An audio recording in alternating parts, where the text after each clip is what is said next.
Kasi dito naman siya.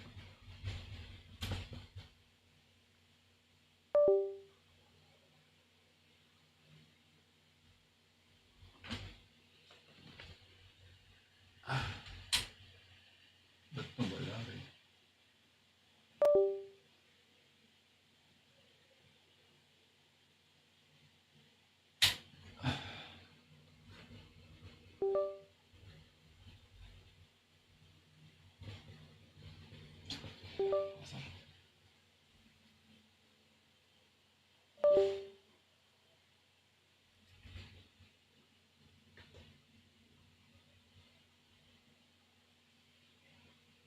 Putang ina, wala pa rin pen.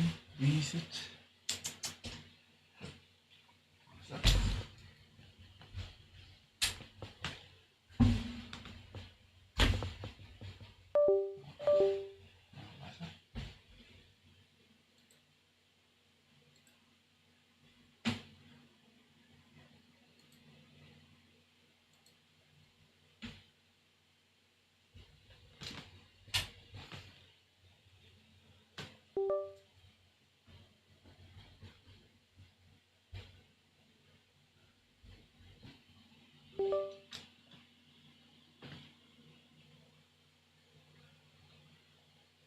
Yan, okay na.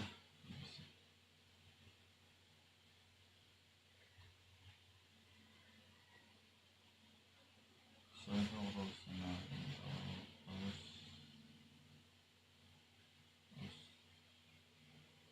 Okay.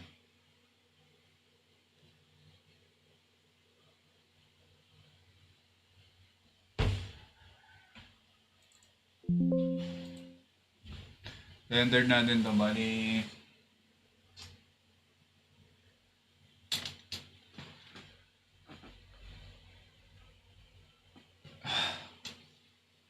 render natin to. Unahin natin yung pang simula taas pababa. So, simulan natin sa hot. So, hot muna tayo. White background natin. So, hot. Overlay muna natin. Para mas daling masyado overlay. Punta ka sa dark. Tapos yung favorite brush ko na pang skin texture ko yan. Yes, tumatawag. Oh! Ito tumatawag.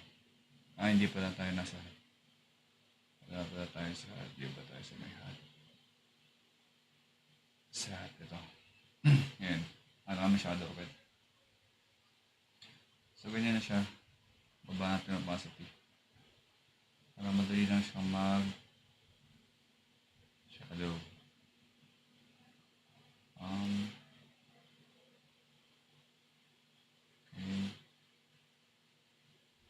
Baba natin. Merge.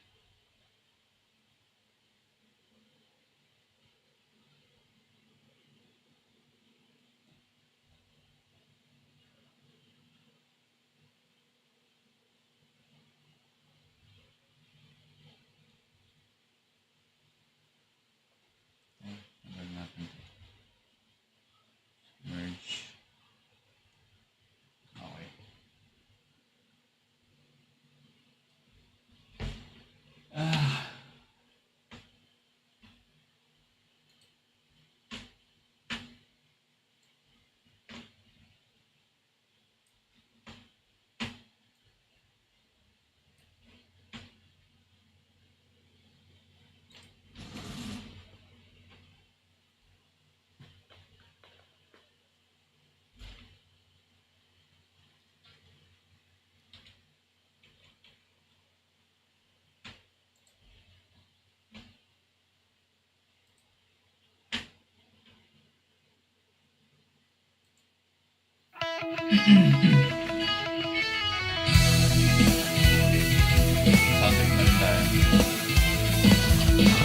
Sound check.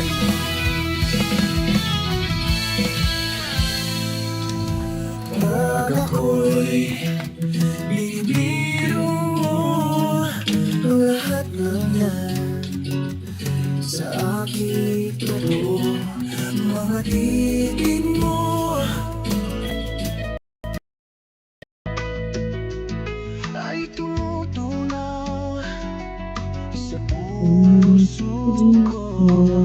联络连接成功。想在我 Nakaba sa dibdib ko, ang hiling ko lang. Sana'y malaman na ang puso ko'y sawa na sa diwan. Bakit di na lang tuloy ang lahat? Ang kailangan ko'y paglingap. Dahil habang tumatagal ay lalo kong natututunang magmahal. Baka masaktan lang. Pag ako'y nasa tabi mo, ay kay lakas ng kaba sa dibdib ko. Ang hiling ko lang, sana'y malaman na ang puso ko'y sawa na sa biruan. Bakit di na lang tutuhanin ang lahat? Ang kailangan ko'y paglingap. Dahil habang tumatagal ay lalo kong natututunang magmahal. Baka masaktan lang. Umaasa sa'yo ang puso't damdamin. Pangarap ko ay mapansin. Bakit di na lang tatahanin ang lahat? Ang kailangan ko'y paglingap. Dahil habang tumatagal ay lalo kong natututunang magmahal. Bakit di na lang tutuhanin ang lahat? Ang kailangan ko'y paglingap. Dahil habang tumatagal ay lalo kong natututunang magmahal. Baka masaktan lang.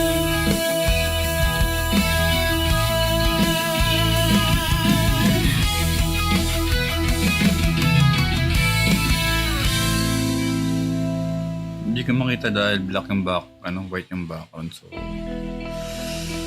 natin to. Yan, gray. So,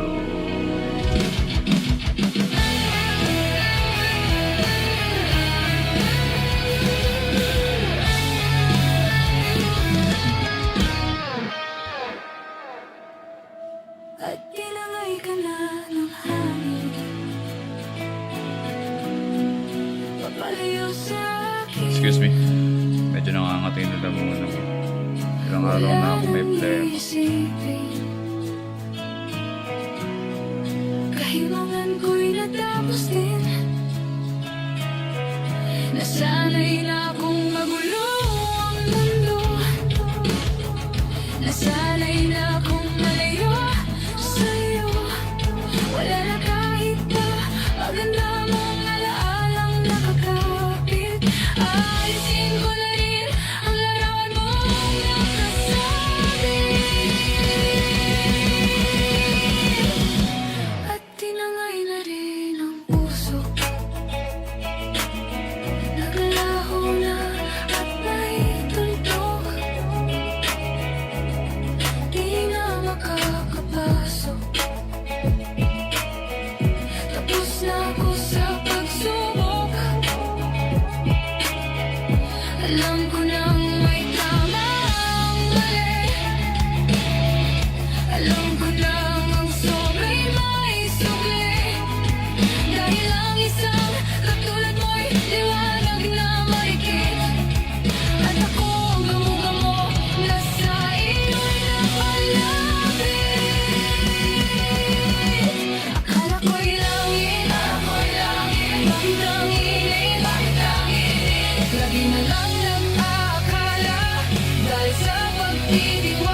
Bakit ang init? Bakit ang init? Tuloy na daw ang pagsisisi.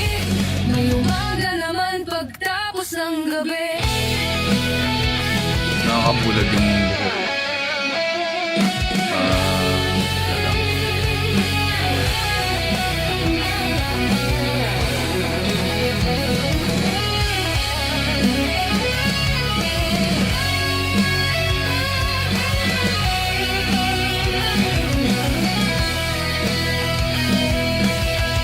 Alam ko nang may tamang mali.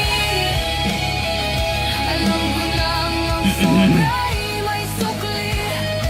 Dahil ang isang katulad mo'y liwanag na marikit. At ako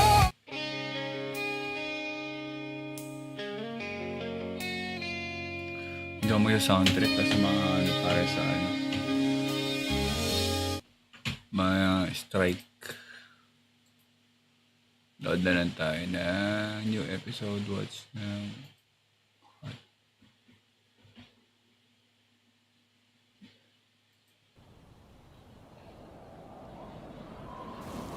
She's always on my 恐れることは mind. ない。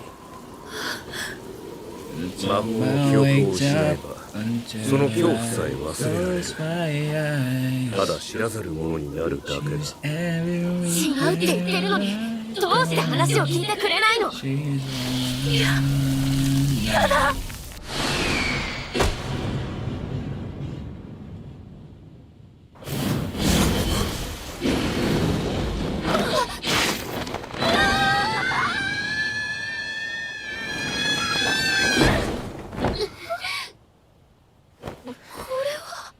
竜の砂の子？アガトたちが説明しようとしてたのにお話聞かないなんてひどいよ。何者だ。子供だ。旗を焼かれた。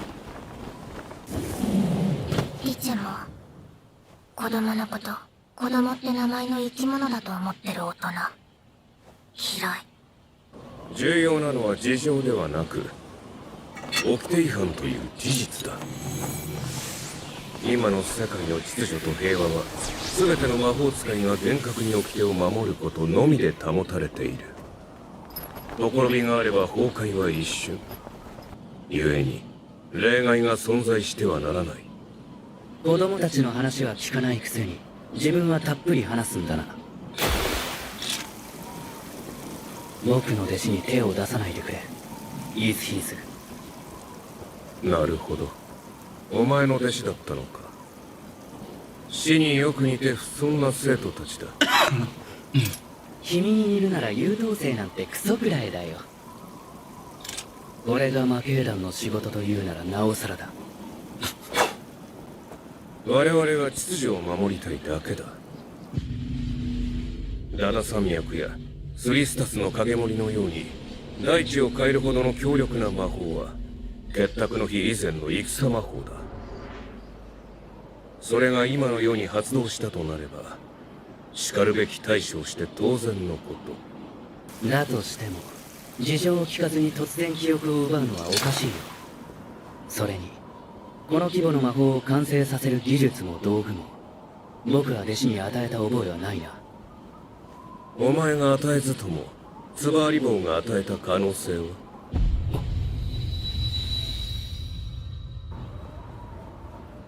おいお前ら、言い争うのも結構だが魔法使いの果たすべき務めを忘れたのか。人々に魔法の恩恵を。あいつらの方がよほどその意味を分かってるぞ。ぼーっとしてないでみんな手伝えよ。便利な旗持ってんだろ。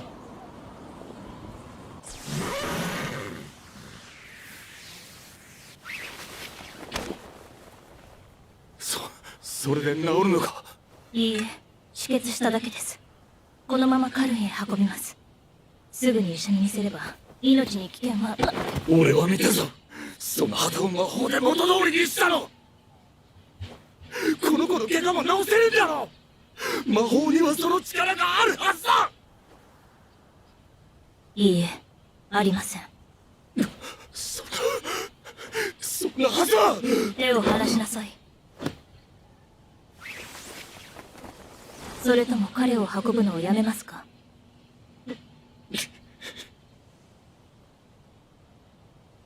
悪かった。その子を頼みます。現場を封鎖し、魔法使い以外が入れないようにしろ。知らざる者が去ったら改めて精査せねばならん。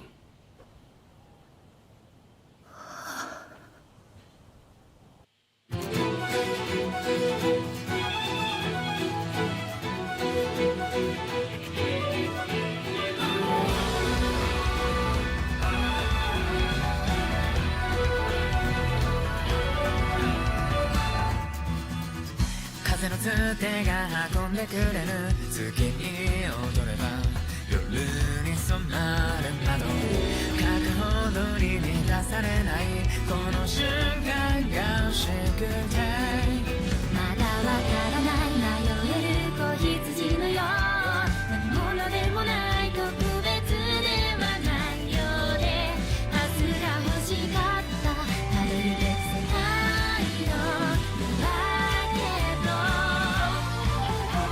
声が響く君と君のいつかをつなぐ海のような重なり合う共鳴のアンサーわずかな祈りだ日々を誰より描いた希望も夢も命の色が輝くのその違いがなくなっても迷うことはないさ不思議な日々よ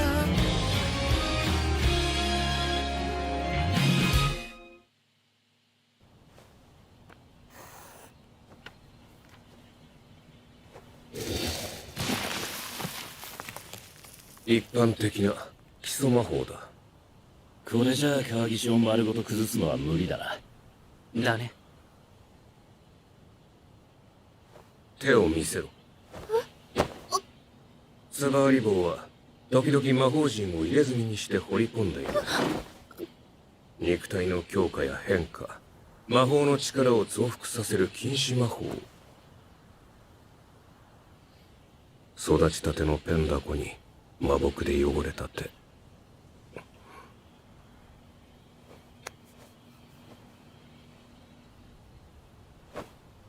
もういいでしょ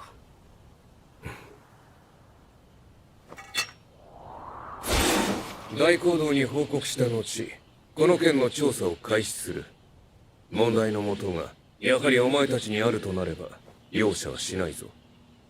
学んだそばから失わぬようせいぜい気をつけることだな。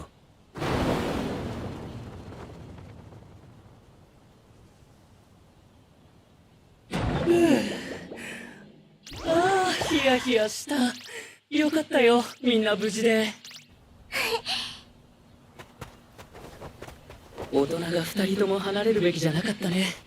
本当にごめん。先生たちのせいじゃないよとはいえ、アガット、ポコ。すごく危ないことをしたという自覚は持ってほしい。もし誰かに魔法の秘密がバレていたら、助けた人全員の記憶を消さなければならないところだった。記憶はその人の人生そのものだ。そういったものを天秤にかける行いをしたんだよ。ごめんなさい気をつけます Pinggan lang natin. Tangin ng hirap. 試験は遠ざかってしまったでも君たちはやってのけた。だから、第二の試験を受ける申請をしておくね、アガット。受かったら、実務に同行する実力が十分にあると認められる。それまでは人前で魔法を使わないと約束できるかい？はいアガットだけ先生テキアたちは君たちはまだ基礎魔法教本を最後までかけてないでしょ。リチェ試験嫌いだからどうでもいい試験って他にもあるんだおいキーフリー、いいのか。アガットの焦りを心配していたんだろう。でも、今はそうじゃない。それなら僕は信じてあげるべきかなって。甘すぎだろ。自分に厳しい生徒たちを持つとそうなるんだよ。キーフリー先生、早く帰って練習したいです。ちょっと待って。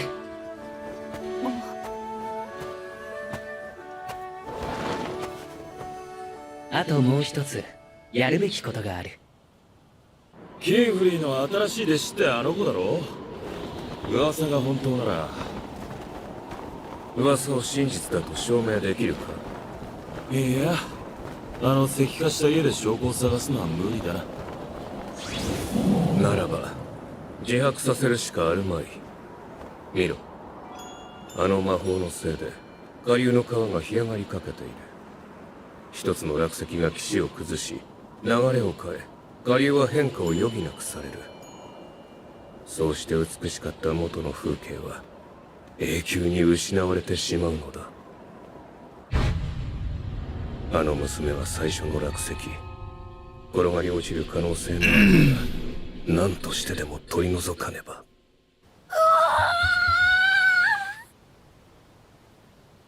オルーギオのペンは特殊でね、いぶしばりの杖といって石や木に魔法陣を焼き付けることができるんだ。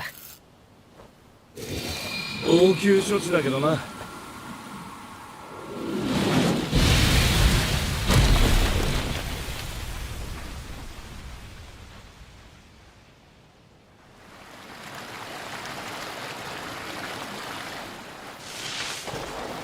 川の水も戻り始めた。砂人化魔法の効果が切れ始めたんだろう。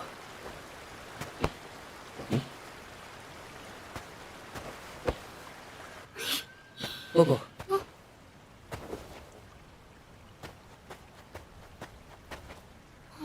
はい、落とし物。気をつけてね。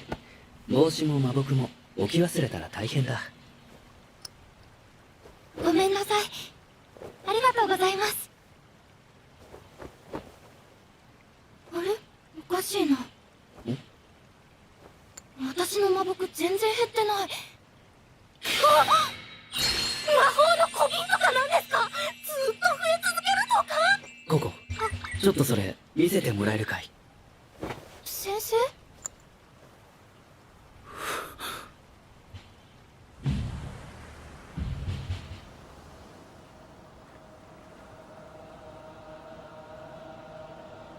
魔法は世界を彩る偽り。美しい魔法を書くための手はこんなにインクで汚れるのに。嘘は近づけばバレるもの。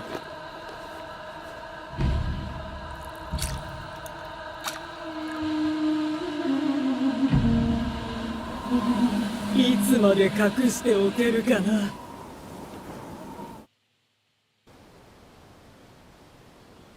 この魔木はカルンでノルナーさんにもらったものだったね。はい。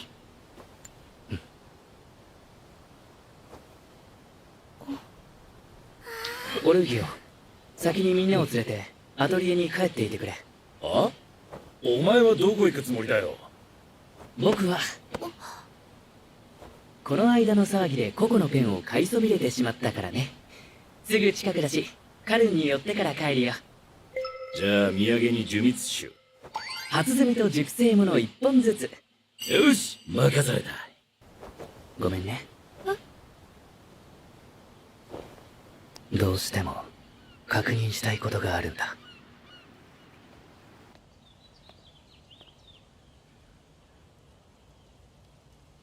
あれ？ドアが消えてる。ああ、しまった。今日はお店が休みなのか。お休みだとお店ごと消えるんですか？あ、キーフリーさん。と、この間の。タータ君、よかった。ノルノアさんに用があって。ああ、ちょっと待ってて。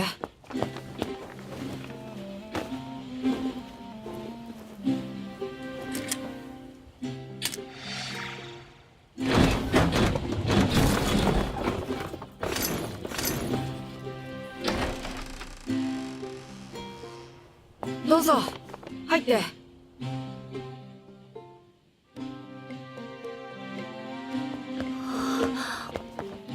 の間と部屋が全然違う。ドアノブによって部屋が違うのは当たり前だろ。じいちゃんは多分3階です。ありがとう。お邪魔するね。あんた待って。名前。ここだよ。私はここ。ここ。その右足の毛が早く消毒した方がいい。奥に来て。いたわりそうがあるから貼ってやるよ。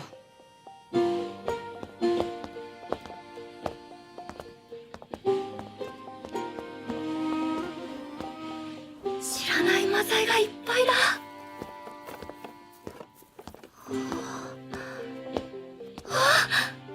綺麗。このいろんな色の粉は何？あんまりいじらないで。配列変わったら困るから。マゾメの染料だよ。魔木の効果を強化するための混ぜ物なんだ。ノルノアさん。キーフリー、今日は天休日じゃぞ。ええ。ですが。なんてな。分かっとるよ、お前さんの用事は。路地のタイルに書かれていた魔法陣のことじゃろ。まだ何も分かっとらんよ。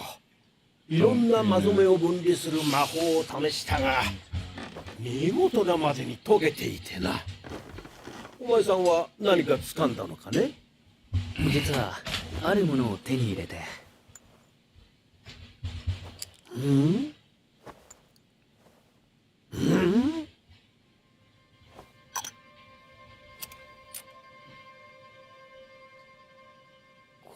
これは似ておる。いや、ほのかな青みが全く同じじゃ。お前さん、こいつをどこで？ちょっと待て。これはわしの瓶か？あの日だ。あの時ズバーリ棒が瓶に魔法をかけたんだ。Good no. 何をしとる？書く前にまずその魔木を調べてから。キーフリー。ねえ、あの浅瀬色の染料はなんて名前？天井のところの大きなやつ。あれは月草花の粉。混ぜると魔法の効果が長持ちするんだ。反対側の棚にある小さい瓶の白くてキラキラしたやつは？花嫁町の鱗粉だよ。あれを混ぜると魔木が透明になって魔法陣の線を隠せるんだ。その隣は？細長い瓶は旅人貝の粉。反対の丸っぽい瓶は禁煙竜の鱗の粉。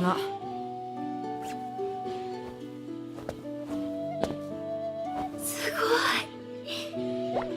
ごいやったーだくん。ここにある染料の名前全部覚えてるの？まあ商品だし。いいなぁ、マザイ屋さんに住めるなんて。棚とか瓶とか壁一面に並んでるだけでワクワクした。カータくんが羨ましいよ。アトリエの方がいいに決まってる。あんた魔法使いなのに変なこと言うんだな。カータくんも魔法使いの見習いなんじゃないの？俺は。あの赤い粉はなんていう染料なの？どれ？あれ、あの棚。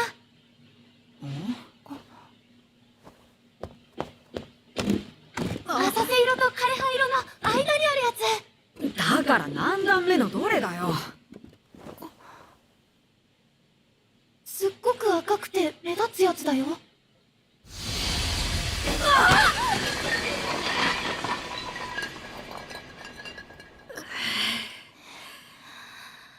なんだ今の光。びっくりした。大丈夫？よかった、瓶が割れてなくて。よくないよ。最悪だ。ラベルが外れてバラバラになってる。じいちゃんから触るなって言われてたのに、めちゃくちゃだ。ごめんね。手伝うから元の位置に戻そう。何の粉かわかる？どの色がどの原材料の。わかんないよ。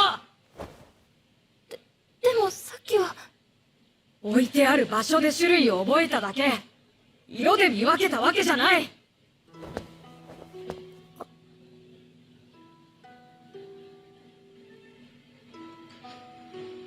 ごめん。もう帰ってくれ。でも。悪いけどここが手伝えることは何もないよ。人にはできることとできないことがあるんだ。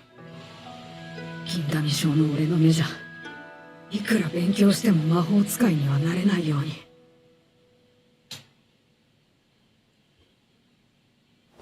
俺言わんこっちゃない。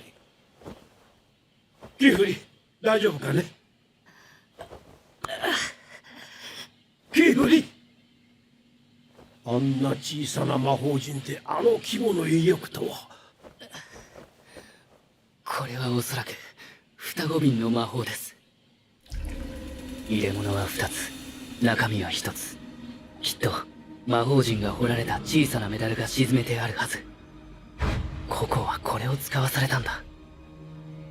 減った分だけ増えたのは謎の混ぜ物で補充したから。この瓶は彼らと繋がっている。やっと捉えた。なんてことだ。小さくて雑な陣でも強力な力を発揮する魔木じゃと。そんなものがこの世にあっちゃならん。わしの手には余る代物じゃ。大行動にお知らせせねば。ダメです。魔系団も大行動も誰の手に渡してもダメだ。僕らが気づいたことでさえ誰にも知られない方がいい。キフリ、何を言っとる。お前さん、自分の言葉の意味が分かっとるのかね。何をするつもりじゃ。その魔木で何を。ごめんなさい、ノルナーさん。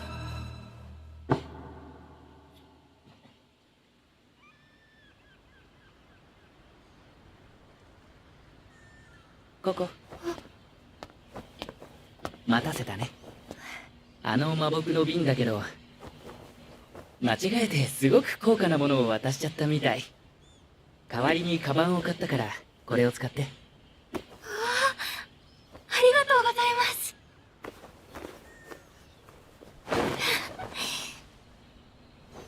知ってしまった世界、守りたいものも壊しちゃって。先生、銀紙症って何ですか？銀紙症は生まれつき世界があらゆるものが銀色に覆われて見える目のことだよ。魔法使いは視力を尊ぶ風潮があるからこの世界では苦労するかもしれないね。例外に厳しいのは魔法使いの良くないところだよ。ここそう不安そうな顔をしないで。大丈夫だよ。僕のアトリエの生徒である限り僕は君を全力で守る。君が心配することは何もないんだ。何もね。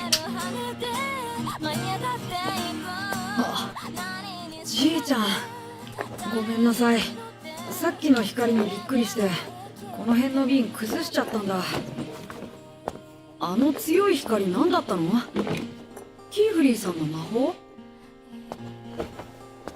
はて、光？何も光っとらんよ。じいちゃん。さあ、入って。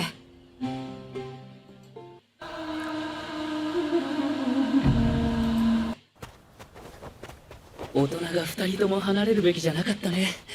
本当にごめん。先生たちのせいじゃないよ。 とはいえアガット、ここすごく危ないことをしたという自覚は持ってほしい。もし誰かに魔法の秘密がバレていたら、助けた人全員の記憶を消さなければならないところだった。記憶はその人の人生そのものだ。そういったものを天秤にかける行いをしたんだよ。ごめんなさい。気をつけます。これで試験は遠ざかってしまった。でも君たちはやってのけた。だから第二の試験を受ける申請をしておくね、アガット。受かったら実務に同行する実力が十分にあると認められる。それまでは人前で魔法を使わないと約束できるかい？はい。アガットだけ？先生、テキアたちは？君たちはまだ基礎魔法教本を最後までかけてないでしょ。リチェ、試験嫌いだからどうでもいい。試験って他にもあるんだ。おいキーフリー、いいのか？アガットの焦りを心配していたんだろう。うん。でも今はそうじゃない。それなら僕は信じてあげるべきかなって。甘すぎだろ。自分に厳しい生徒たちを持つとそうなるんだよ。キーフリー先生、早く帰って練習したいです。ちょっと待って。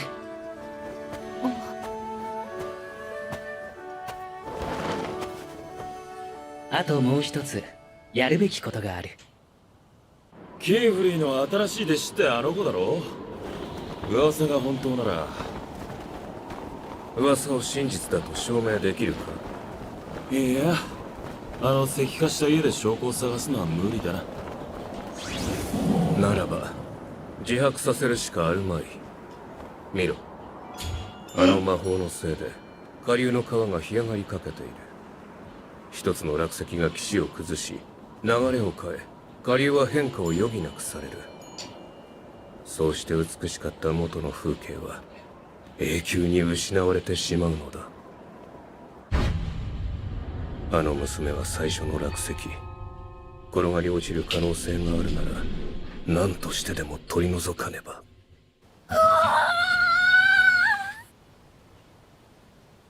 オルーギオのペンは特殊でね。いぶしばりの杖といって石や木に魔法陣を焼き付けることができるんだ。応急処置だけどな。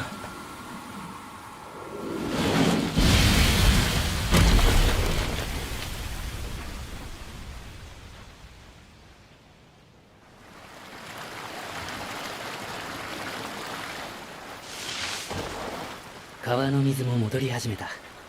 砂人化魔法の効果が切れ始めたんだろう。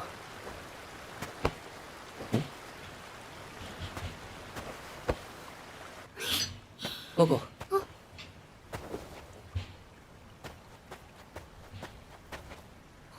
はい、落とし物。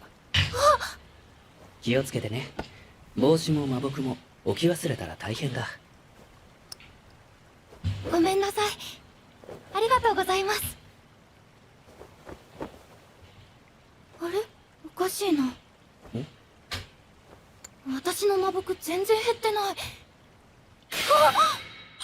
魔法の小瓶とかなんですか？ずっと増え続けるとか？ここ、ちょっとそれ見せてもらえるかい？先生？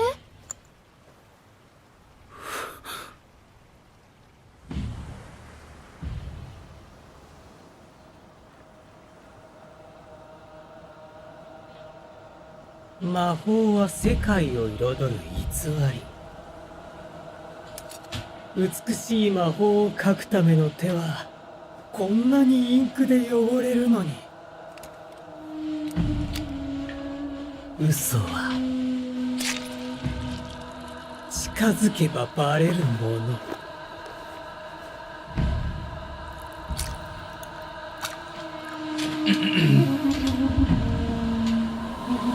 いつまで隠しておけるかな。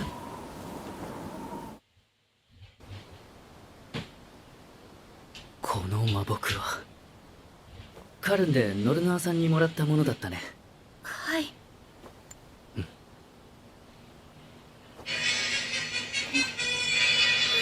俺行くよ。先にみんなを連れてアトリエに帰っていてくれ。あ？お前はどこ行くつもりだよ。僕はこの間の騒ぎで個々のペンを買いそびれてしまったからね。すぐ近くだし、カルンに寄ってから帰るよ。じゃあ土産に呪蜜酒。初摘みと熟成もの1本ずつ。よし、任された。ごめんね。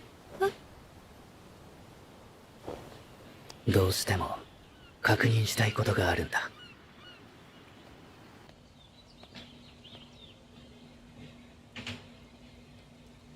あれ、ドアが消えてる。ああ、しまった。今日はお店が休みなのか。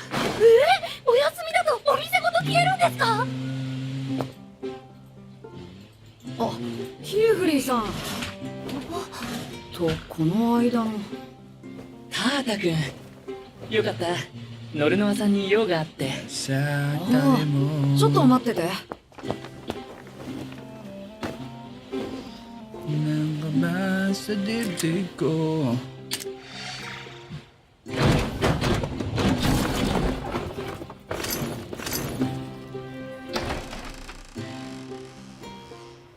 どうぞ入って。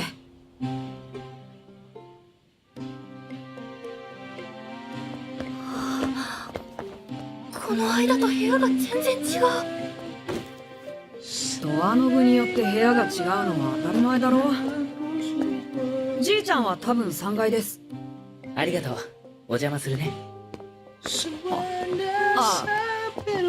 あんた待って。名前。ここだよ。私はここ。ここ。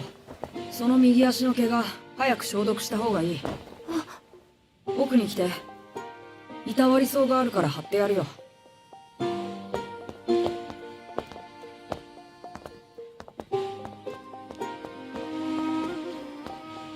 知らないマザイがいっぱいだ。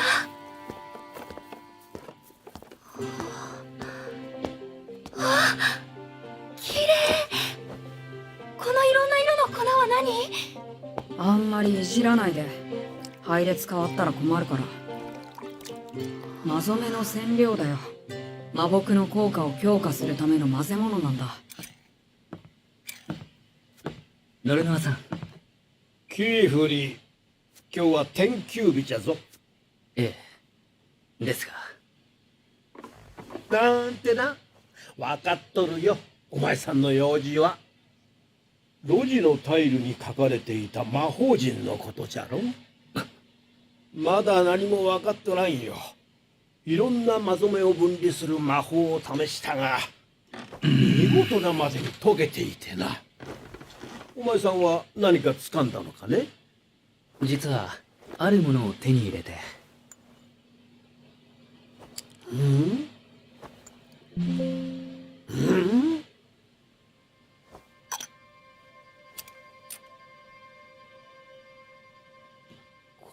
これは似ておる。いや、ほのかな青みが全く同じじゃ。お前さん、こいつをどこでExcuse me. ちょっと待て。これわしの瓶か？あの日だ。あの時、ツバーリボウが瓶に魔法をかけたんだ。何をしとる？書く前にまずその魔木を調べてから。キーフリー！ねえ、あの浅瀬色の染料はなんて名前？天井のところの大きなやつ。あれは月草花の粉。混ぜると魔法の効果が長持ちするんだ。反対側の棚にある小さい瓶の白くてキラキラしたやつは？花嫁町の鱗粉だよ。あれを混ぜると魔木が透明になって魔法陣の線を隠せるんだ。その隣は？細長い瓶は旅人貝の粉。反対の丸っぽい瓶は禁煙竜の鱗の粉。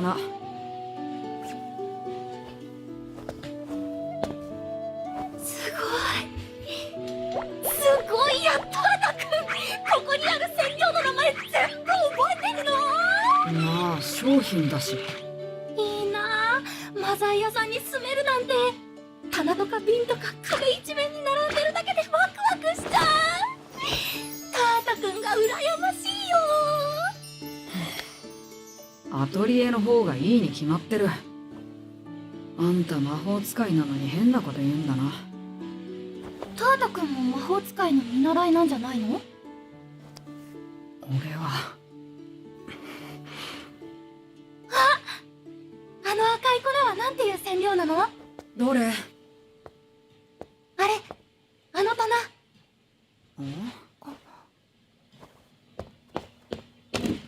浅瀬色と枯葉色の間にあるやつ。だから何段目のどれだよ。すっごく赤くて目立つやつだよ。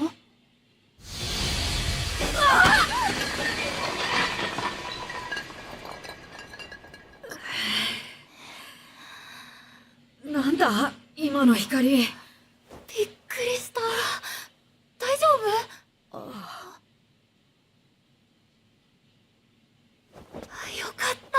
瓶が割れてなくて。よくないよ。最悪だ。ラベルが外れてバラバラになってる。じいちゃんから触るなって言われてたのにめちゃくちゃだ。ごめんね。手伝うから元の位置に戻そう。何の粉かわかる？どの色がどの原材料の。わかんないよ。でもさっきは置いてある場所で種類を覚えただけ。色で見分けたわけじゃない。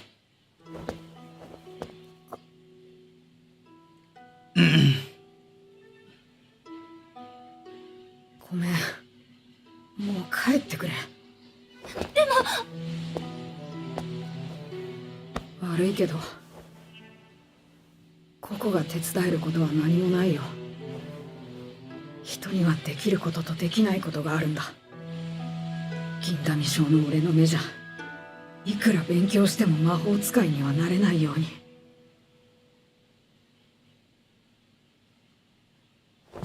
俺言わんこっちゃない。キフリ大丈夫かね？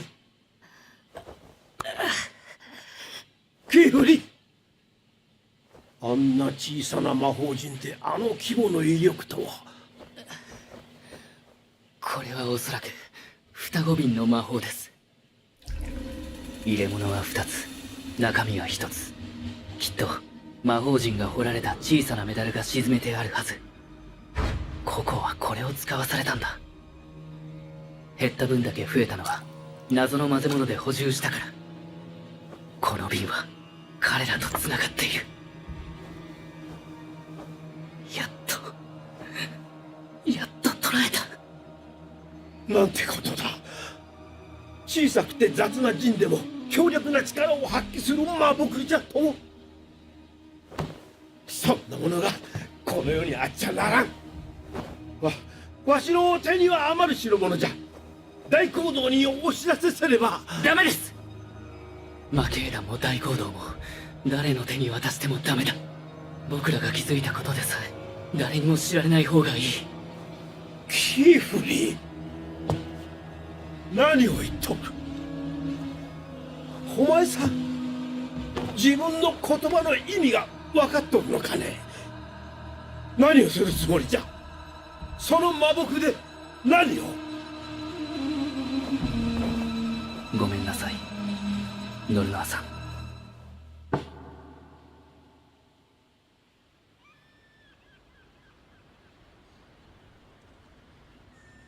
ここ待たせたね。あの魔木の瓶だけど間違えてすごく高価なものを渡しちゃったみたい。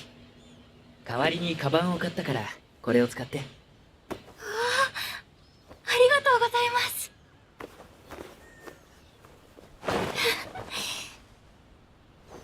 知ってしまった世界、守りたいものの壊しちゃって。先生、銀紙症って何ですか？銀紙症は生まれつき世界があらゆるものが銀色に覆われて見える目のことだよ。魔法使いは視力を尊ぶ風潮があるから、この世界では苦労するかもしれないね。例外に厳しいのは魔法使いの良くないところだよ。ここ。そう不安そうな顔をしないで。大丈夫だよ。僕のアトリエの生徒である限り、僕は君を全力で守る。君が心配することは何もないんだ。何もね。あ、じいちゃん、ごめんなさい。さっきの光にびっくりしてこの辺の瓶崩しちゃったんだ。あの強い光何だったの？キーフリーさんの魔法？はて、光？何も光っとらんよ。じいちゃん。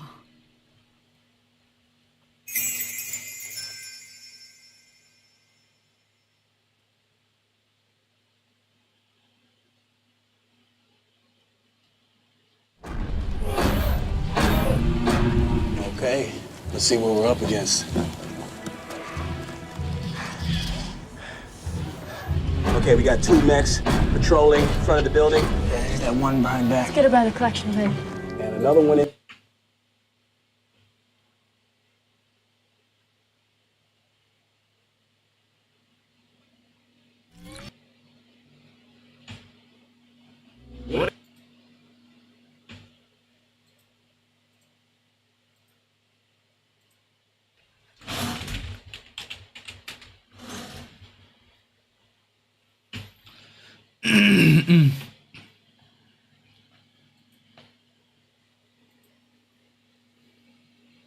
Hello.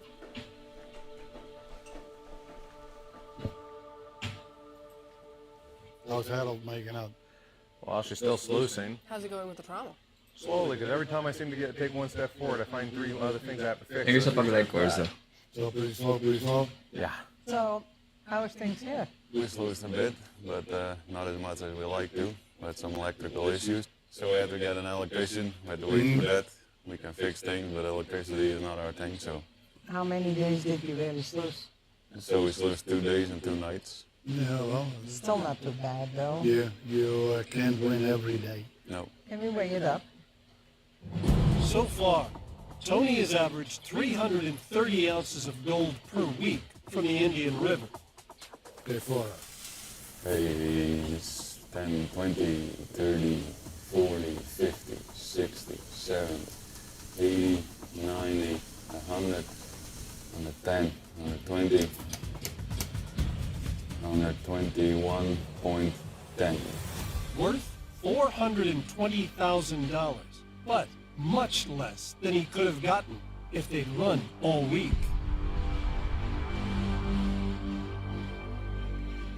Ready to count, Mike? Mike's been sluicing old-timer tailings at the hill, and it should deliver 50 ounces a week. 10, 20, 36.88. And how much time was that, Mike? Probably around about 5 days. That's not very good, is it? No. Even though Mike's gold is worth over $100,000, Tony wants a record-breaking season, and that means Paradise Hill needs to deliver much bigger hauls. So, then I think Mike just shut off and concentrate on the trauma. Yeah, I agree. Then maybe you can start bringing in some real gold. Well, of course it's going to make a hell of a difference. No, it does, yeah. Yeah. Like not rerun tailings. Yeah. Concentrate on the trauma. Shut thing off. Sounds like a plan, dude. So when you get out, go back to work. How's that? Goodbye. Bye.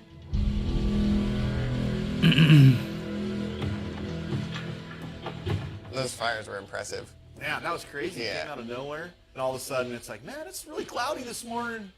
Oh, that's not clouds, that's smoke. It's smoky enough around here. I just get my breakfast cigar. But yeah, and then we had, even with all the fires giving us grief, we did manage to get the last of us sluiced. You want to see how you guys finished up? Let's do it. Despite battling wildfires, Mitch still managed to wash the last of the gold-rich sulfur pay, which last week delivered 302 ounces. That's the last of sulfur? Yes. Let's do it. All right, we got 50, 100, 150, go 200, 221.2. Nice. That's a solid end. Yeah. Sulfur produced over 1,300 ounces. Nice. Quite impressive. Yeah. Next up, Parker's Dominion Creek Gold. First, the Golden Mile Cut, which has averaged 200 ounces a week.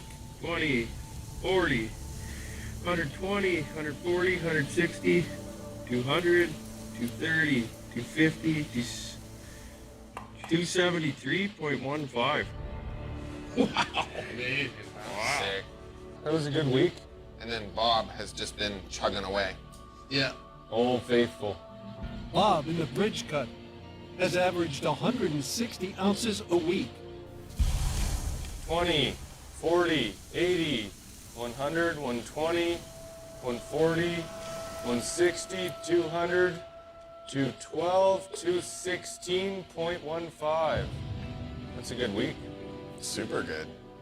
This week we have 710.5. We broke 700 ounces in 1 week. Worth $2.5 million. So our total for the season is 4,251.7 ounces. We're definitely on track for our 10,000. We're in good shape, you guys. Keep it that way. Yeah. Hopefully we'll make some more. Let's do it. Sweet. Thanks, guys. You bet. See you, Doom. You're good, Chris? Yep, I'm good. See you, dude. Well, it's so cool to get sulfur done. Great project there. Produced a lot of gold. It was definitely a tricky move there, but Roxanne is down on a whole bunch of ground again. Excited to see what it has to produce.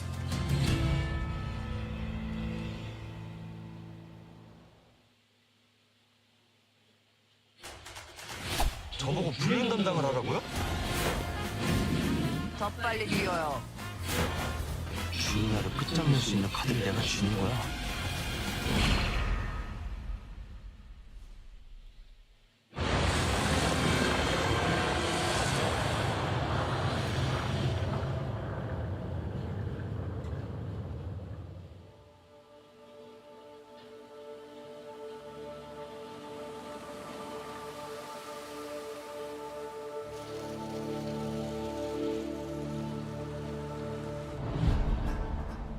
We've got more than 4,000 ounces, and we're not even halfway through this season. We have to focus on sluicing and hit our 10,000 ounces this year. Particularly because the price of gold's really good. And nobody has a clue how long it's going to stay that way. Mining mogul Parker Schnabel is on a tear. 10 weeks into the season, he's already stacked $15 million in gold. Now, he's shifting into overdrive, eager to take advantage of the summer weather. So we just have to make hay while the sun shines and run 4 plants. Mitch and Brennan, now they're running on the Indian River. That's the next big pit for Roxanne. Of course, we still have the 2 plants at Dominion plugging away. Tyson's doing really well this year.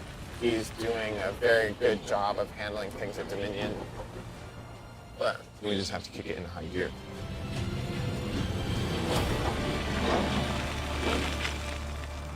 This year is definitely the most I've ever taken on in my career, and definitely pushing me to my limits, seeing what I'm capable of.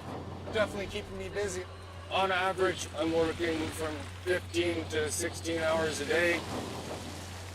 Look, man, am I tired.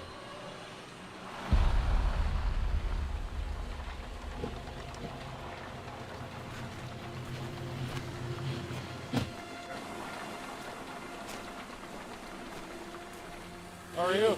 I'm good. How are you doing? Look pretty good. Couple things. I want to get another plant running in the Golden Mile. Have 2 wash plants set up there.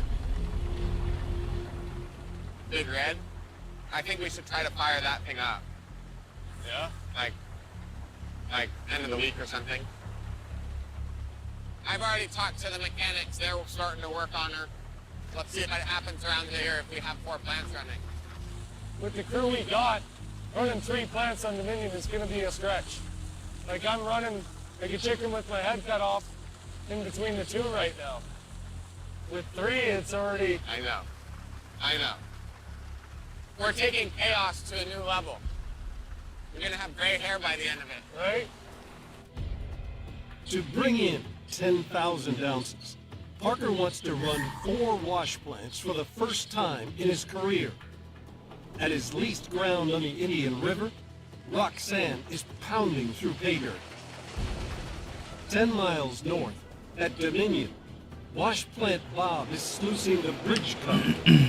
2 miles away, Slucifer is finishing off the first 11 acres of the Golden Mile. Now, Parker wants Tyson to move Slucifer 800 feet to a new pad to sluice the next 15-acre section. To get through the pay as fast as possible, Parker wants to resurrect his old plant, Big Red, and set it up next to Slucifer, doubling his Golden Mile firepower.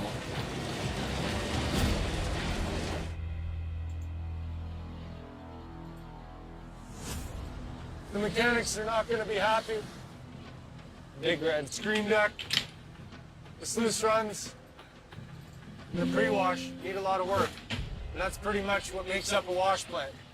And Parker wants it running by the end of the week. Yeah, this plant was in really bad shape. After last year, and pieces flying off of it, the thought of even rebuilding it surprised me. Last season, after 13 years hard mining, Big Red suffered a catastrophic breakdown. Now, Parker's mechanics need to resurrect her in just 3 days. Jordan, just hold it there for 1 second. Okay, holding.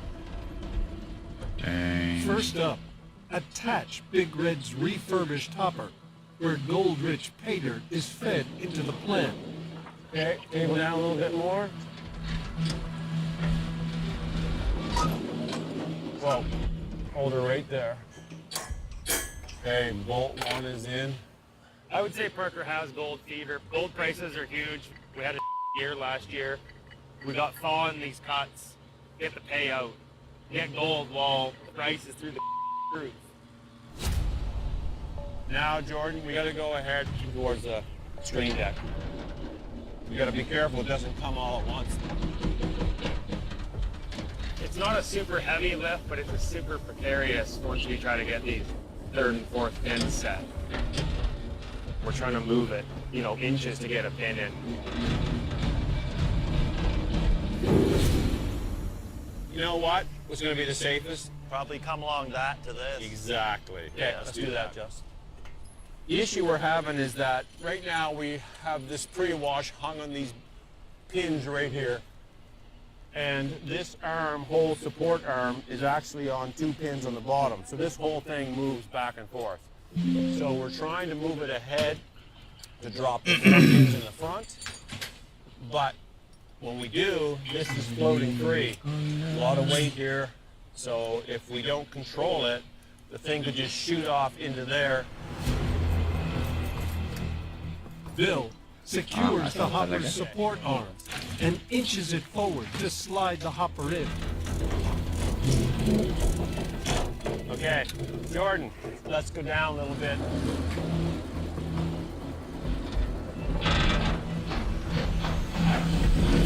Okay, hold her there. Whoa, whoa, whoa. There we go. Okay, it's in. Went the best it could go, but we still got to replace the screens, weld the plates in. Impact rubber's got to be bolted in to finish off the structural.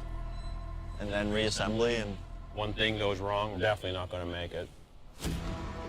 Right now we're dealing with everyone running at their maximum capacity. I'd like to have a double wash plant pad for Slucifer and Big Red done. Slucifer has a couple days of pay left. gonna be out here till 9, 10, 11 o'clock at night tonight. Wake up at 5 a.m. and I'll do it all over again. So we have a lot of work to do and not much time to get it done in.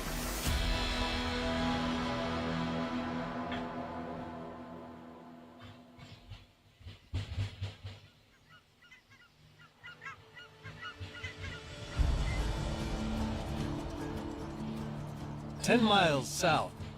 Right now, with the price of gold this crazy, it is a great time to be Tony Beats, I'll tell you. Like Parker, king of the Klondike, Tony Beats is also running at a fever pitch, hoping to cash in on record high gold prices. I can always get more gold. I may not always be able to get this price. I suggest you get your together and get as much out of it as you possibly can, because you don't want to waste the moment." Tony's already mined $10 million in gold and wants a lot more, opening up his biggest cut ever, the 46-acre corner cut. The corner cut is so big that it takes us a while to get down to pay. Not only that, a fair amount of it is frozen. So we got the river cut down there that we cleaned up last year, so that's ready to go. So that buys us a little bit of time so that we can get the corner cut ready. You gotta have ground ahead. You cannot shut down for 14 days because you weren't ready. You gotta be ready. To get through all this ground, Tony's dropped $1 million on a new wash plant. The new sluice box is arriving today, so that'd be pretty exciting, because then we'll double production right there. And I mean, with the way gold prices are, boy, what an opportunity it is. Make some money, as they say. Double the trouble, double the gold, right?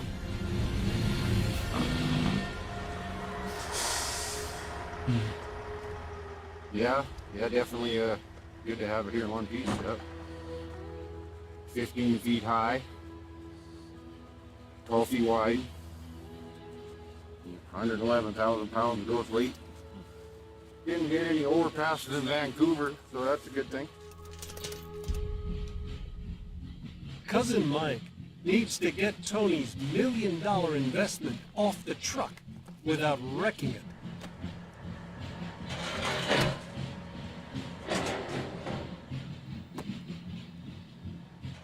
So I think we should lift up the front with 1,350, and then have, because we can't drag it off, we'll screw up the deck. So then we'll have a loader on each side on the back to lift the end up and just follow. We just gotta see about where we want to hook it up, right? There's not really eyes on the front. Not really. Can you go around the whole base here? Yeah. We don't want to be too close to the plant either, right? No. Well, we don't have the skids. Like when the plant is together, we have the skids underneath, so we hook up to the skids. But see if we can wrap around them beams. We will be very close to the shaker deck, but we gotta be very slow and careful. Well, you think, like, if the two loaders are on either side and I'm in the front, and we all try to move at once, yeah, we are gonna have it swing a little bit. So we were like, and if I'm gonna be this close. If you have your bucket here, then we won't swing. That's all we can do. Okay.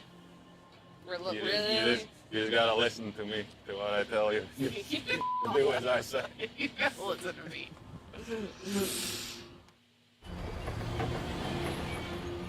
I don't want to drag it because we'll screw up the deck.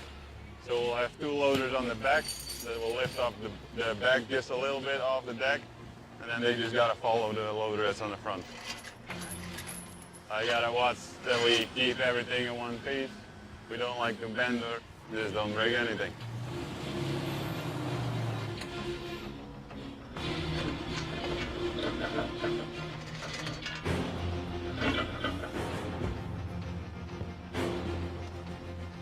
We'll start lifting this thing up, see how it looks.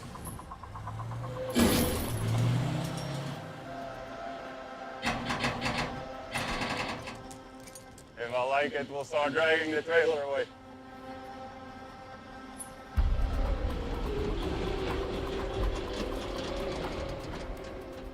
Hey Wes, give her a pull.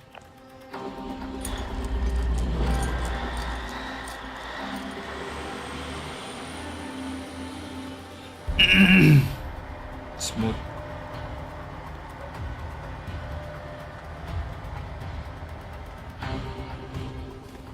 Okay, Darren and Jacob go down at the same time.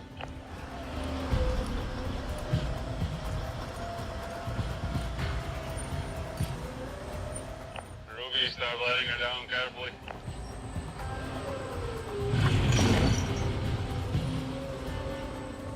Main thing is that Ruby doesn't hit the plant, but it's going very smooth since we're not driving a loader, we're just in one place.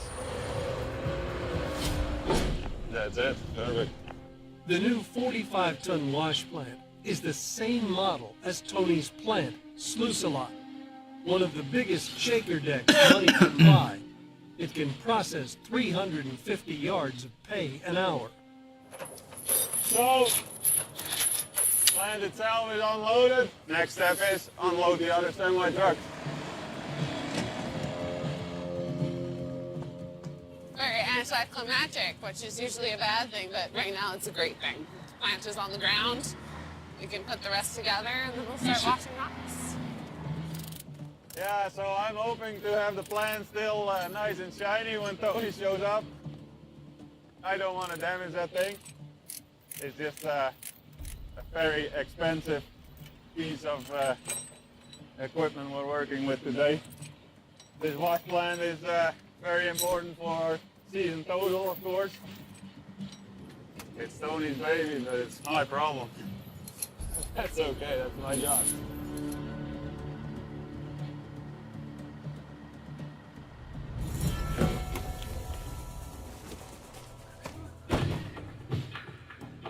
How's it going, Jeff? It's going good. Good? Nothing you're gonna take to fill the whole thing? We got the conveyor next. Then we got the side arms, the supports for the sluice runs. Uh-huh. I'd say by the end of the day, if everything goes well. So you go do yours, I'll go do mine, and we'll get them together, and we'll be in business. Check on me later. All right. Thanks, Jeff. Yeah, no worries. Hopefully we get it together. I'm gonna move Sluice-A-Lot. That'll be awesome to see him run side by side. This season, Tony has opened up more ground on the Indian River than ever before. In the 22-acre early bird cut, his wash plant Sluice-A-Lot has nearly finished chewing through its pay. Once it's out, Tony wants to move it upstream to run his piggy bank, the 17-acre river cut. Then, he'll bring in his brand new wash plant to sit side by side. Together, they could bring in upwards of $16,000 in gold per hour. There's just one problem. The river cut is flooded.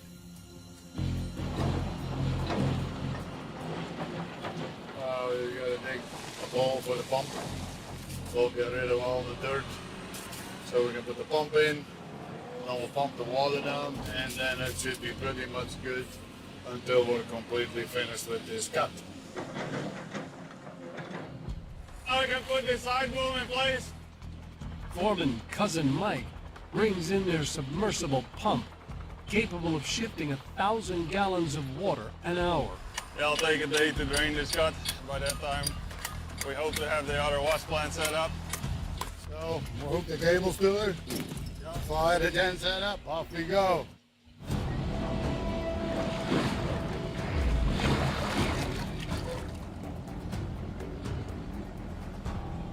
You got it all in tight? Yep. Tight? Yep. Good. Yep. Fire the up. Let's see what happens. Yep.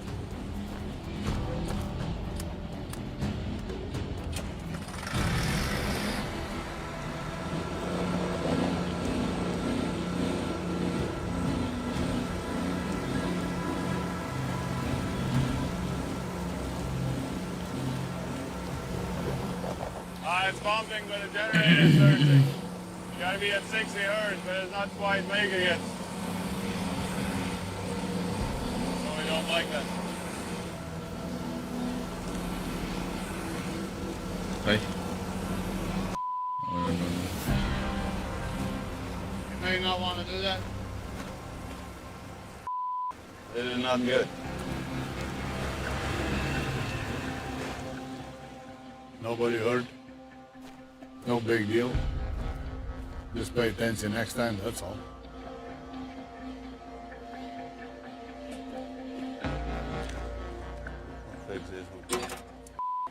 Great, right. So Mike just shorted out a couple wires on the genset. There was a bare spot on it. He didn't know, I didn't know. So then when you touch the side, kapow, right? But you know what? That can happen.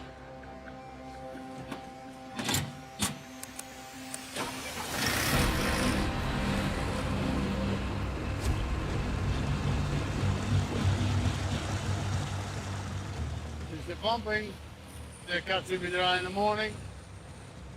So we'll be moving the box tomorrow, so it should just nicely match up. By the time we get the box moved, the cup is dry, we'll have a drain in, we'll be ready to roll.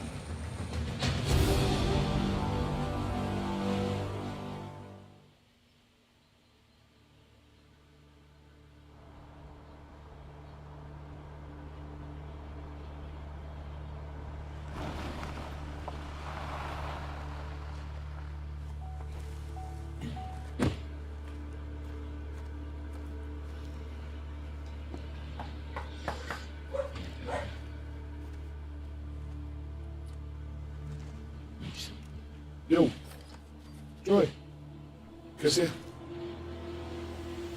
Wanted to check in with you. It's been a while. We're approaching mid-season. Got that 100-ounce deal. I'm not a bank.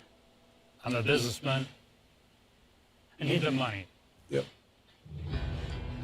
Rick Ness is 2 weeks late paying landlord Troy Taylor a final $350,000 gold payment to buy ground on Lightning Creek.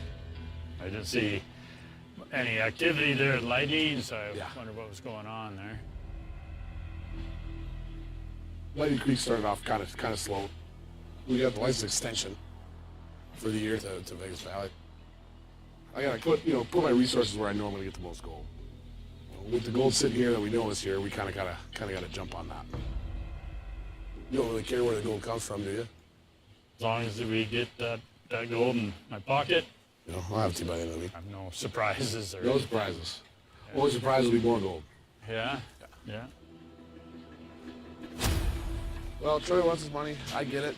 He says he got a lot of money going out, not a lot coming in. Same here. Got a lot going out, not a lot coming in.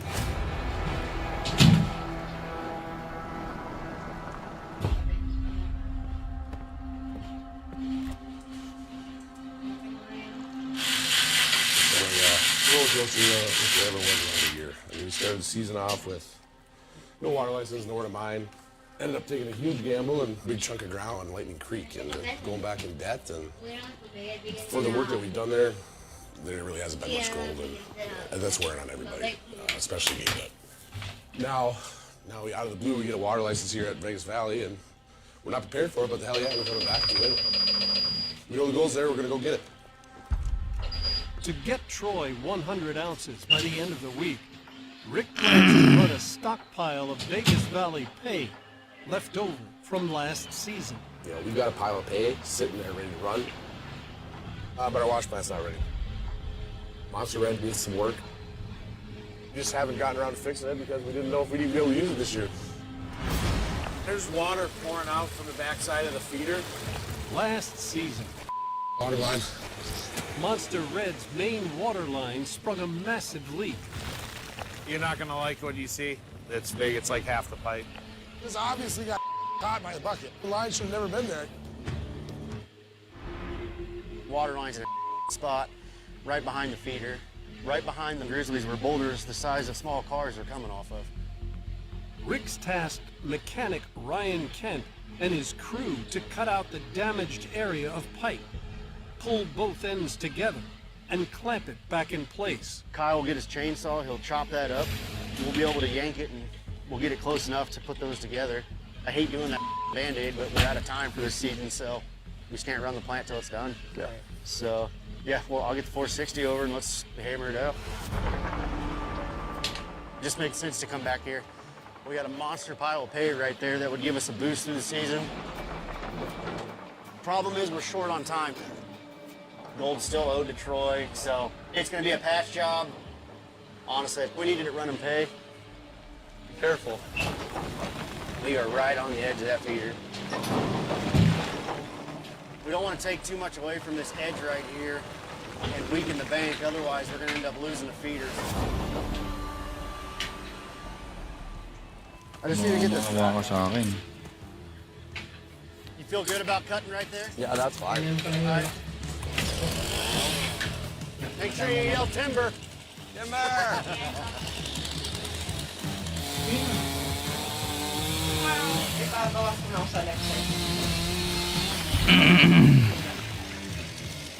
That's good. That'll do. I might be able to pull from right here. Yeah, that's right where I'm at. We don't have to completely uncover it, just loosen it so we can pull it. We are going to pull it about a foot closer or so. We can get our new connection put in.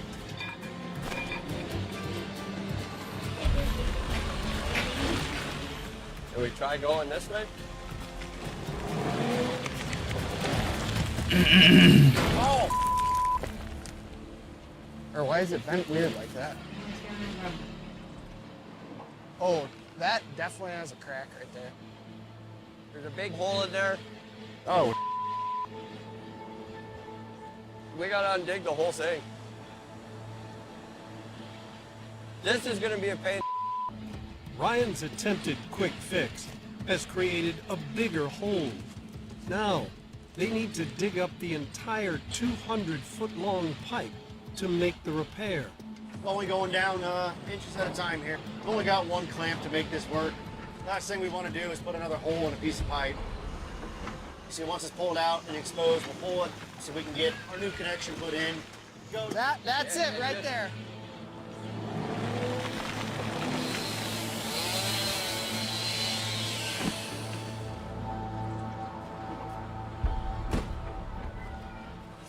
Ah, this mess. This mess. So that's how it was buried? Yeah. So from the beginning, this was amateur hour when it was put in. Yeah. Yeah, bad.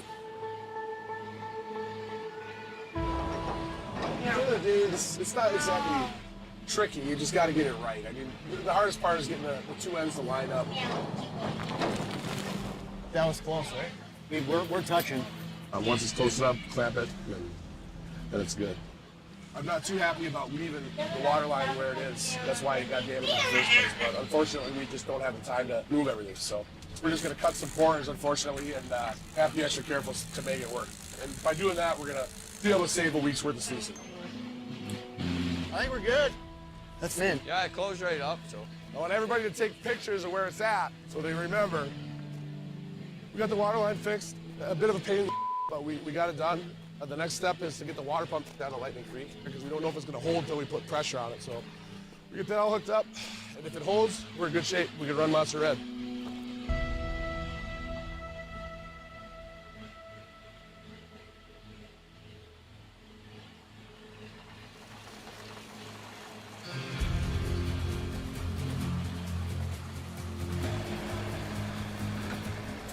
I think this might be the last load of pay from the pyramid cut.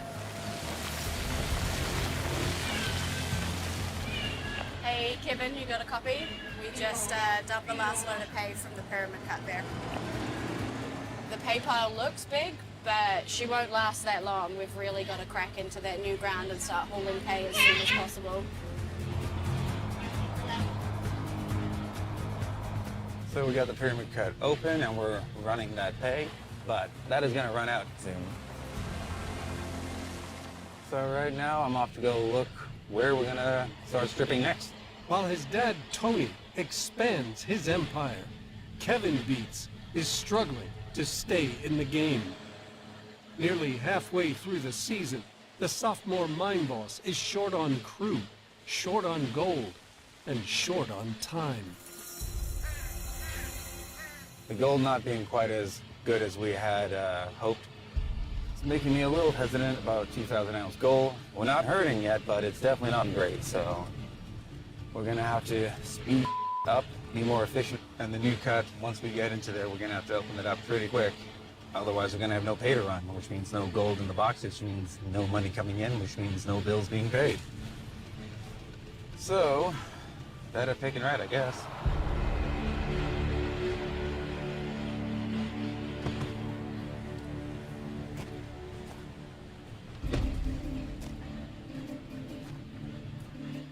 So we just have to figure out what is going to be the quickest, easiest, fastest options.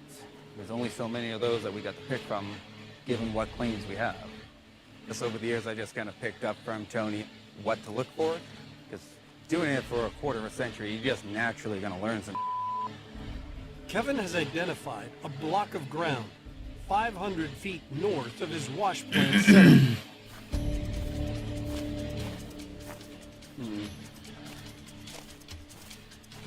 This spot would probably be it, honestly. It's in the valley, relatively flat, really accessible because our plant is just down the way. I did do some test holes last year, year before, and I got 15 feet down to thaw. That's pretty good. That's something we work with. This next cut is going to be a big decision because I hope it's going to take us to the end of the season. So I really do hope that it's going to pay out. I think we're going to call it the Sphinx Cut.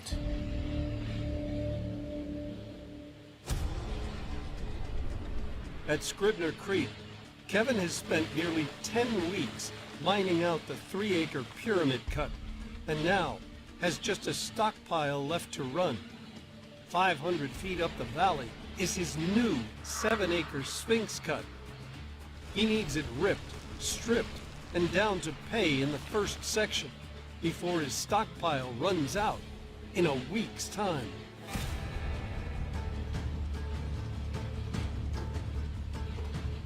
With no time to waste, Kevin sends in operator Tyler Potter in his biggest dirt mover, the D10 dozer.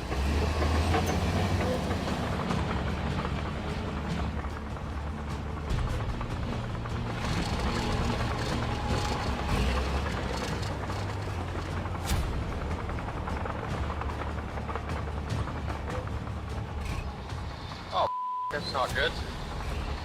Starting to overheat. I'm not even at the end of the driveway.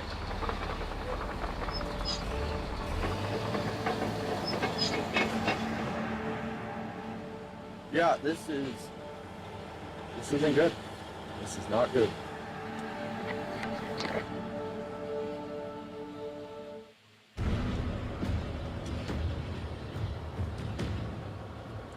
Kevin, do you copy? Kevin, do you copy?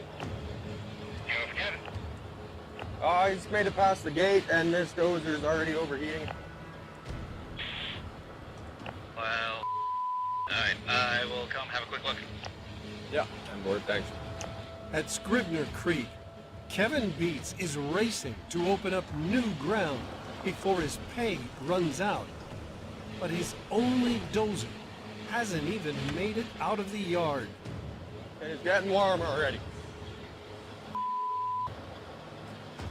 Actually, let me go have a look. Alrighty.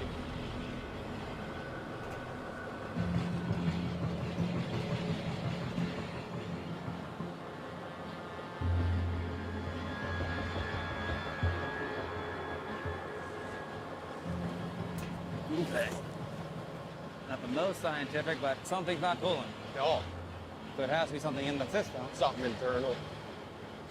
So basically, this thing is gonna have to sit until we can fix that, because there's no... Like, if you can't make it the out of the driveway, it's not gonna push the cut worth the Yeah. All right. If I can get you to just babysit it, let it cool down, try to limp it back to the yard, I'll go talk to Faith about trying to find an alternate dozer, I guess. Sounds good. All right.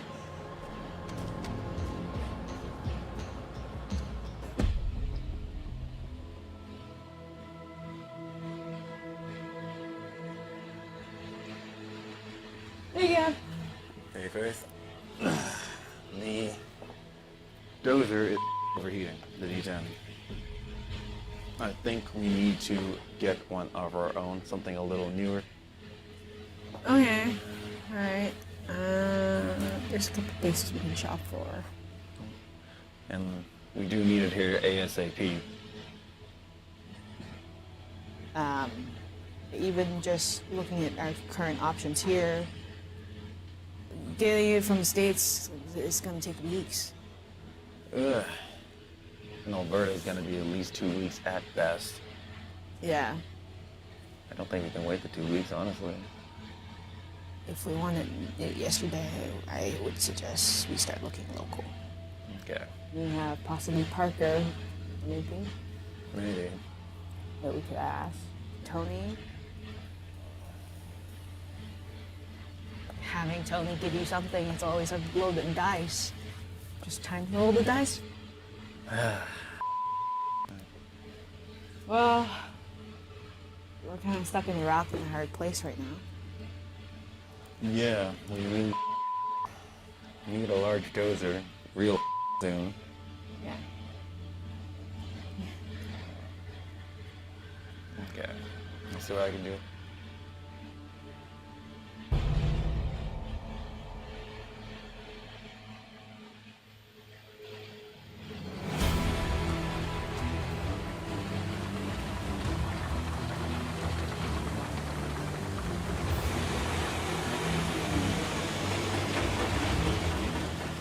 Lucifer's done. Zone of pay. We got our wash plant pad built. Right now, we're ready to drag Lucifer over to the Golden Mile. Once we get Lucifer up and going, then we can put all our focus into moving Big Red. There's 24 hours in the day. 0 of them are meant for sleep. After 10 weeks of mining, it's finally time for Parker's 4-wash plant master plan to come to life. You go boom up and curl in? And for Foreman Tyson Lee, that means it's double plant move day. Good, you're good. First up, Lucifer. Alrighty, here we go.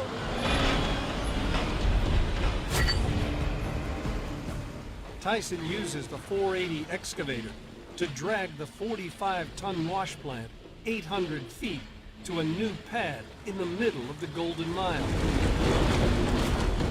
It's a long drag over to the Golden Mile. We're just taking it nice and slow and steady here. If we mess something up, we'll only have one running wash plant here at Dominion.